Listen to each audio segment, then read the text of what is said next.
fencing, isang monumental finish ang naibulsa ng Philippine fencing team sa 2025 Southeast Asian Games sa Thailand matapos makamit ni Noelito Jose ang silver medal sa men's epee individual event. Ang detalye alamin sa ulat ni teammate JB Junio.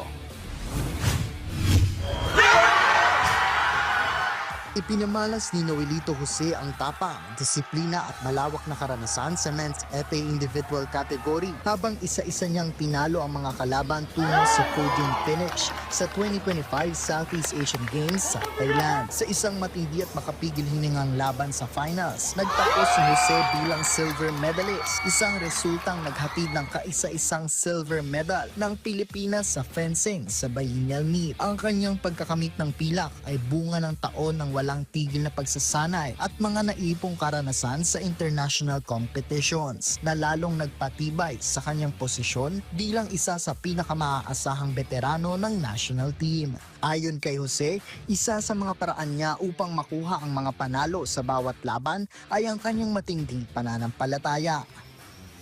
Grabing dasal ko, Lord, bigyan mo ako. Kahit umabot ng medal lang muna, kahit di muna gold.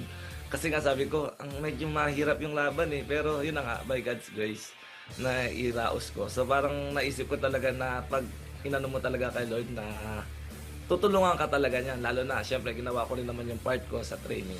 Sa kanyang ika-6 na SEA Games appearance, higit pa sa medalya ang tagumpay na nakamit ni Jose, kundi siya ay nagsilbing inspirasyon sa buong Philippine fencing community at isang katibayan na kayang makipagsabayan ng Pilipinas pagdating sa mundo ng fencing. JB Junio para sa Atletang Pilipino, para sa Bagong Pilipinas.